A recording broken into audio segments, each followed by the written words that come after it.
Let's begin with you, Josh, because you will vote against this today, even though in principle you're in favour of assisted dying. What has happened?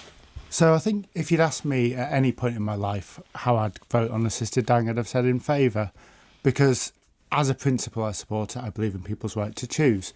However, unfortunately, because of my job, I don't vote on principles, I vote on legislation. I have a background in social care and I'm on the Health Select Committee. I thought it was really important to look into this issue as deeply as I could. And the more I looked into it, I thought that there's not enough in this bill that protects against issues around coercion, both family coercion and also medical coercion. And I think I decided it just wasn't safe. I'd like to see a good assisted dying bill. Unfortunately, this isn't one. Well, let's go to what you say, Josh, is the key to opposing the bill, which is the lack of safeguards against coercion. What is it that worries you? So, obviously, I was a council cabinet member for social care. I've seen what happens when families are tired and desperate and at the end. And I've seen that they make poor decisions around care budgets and so forth. I think we could have done a lot more to make sure that that doesn't happen. I'd add to that, I mean, actually, I'm not making laws for people like myself. I'm a marathon running MP who's got a university education and understands the healthcare system. I'm making laws for everyone, including the most vulnerable communities. And actually, when I speak to disabled people's organisations, they're very concerned about this bill. And the reason that they're concerned is because often people with disabilities do feel pushed into some of these decisions. And So to be clear, you're worried not just about the pressure of being a burden on family, but the financial pressures that come from the social care system, from councils, perhaps from the health service, might persuade people to do something they wouldn't otherwise do. Oh, absolutely. And no one wants, we already have social determinants of health, where if you come from a poorer background, you have worse outcomes.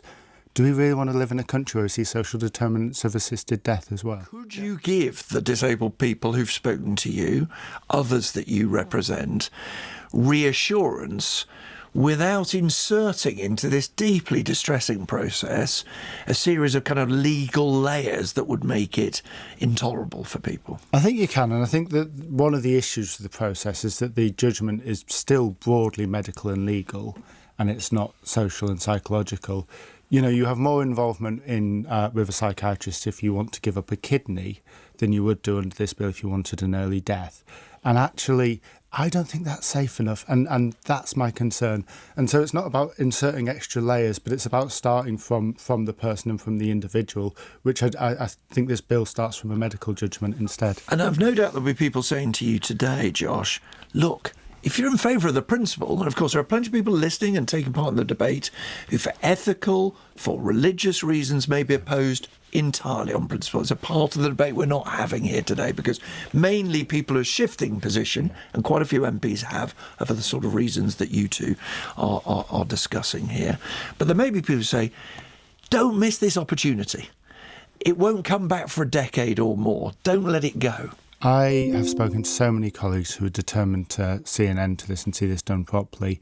The problem, I think, actually, with the private members' bill process is that the iterations of it just aren't the same as they would be. So normally with a government bill, you'd have things like pre-legislative scrutiny, and I don't want to get too much into the weeds of that, but you'd have the kind of idea formed, put together, and then it would go through Parliament. Jack and his colleagues have done a brilliant job sort of starting from scratch to try to bring something together.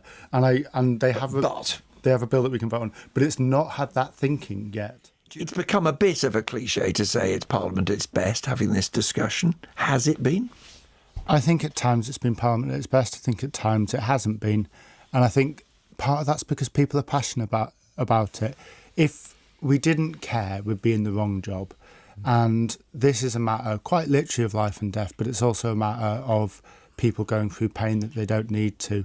Whichever way we vote on this bill, some number of people will end up being coerced into an early death, or some number of people will die in pain that they didn't have to. It is our job, and that we should have come up with a bill that minimised the former and maximised the latter, and unfortunately we didn't have that opportunity.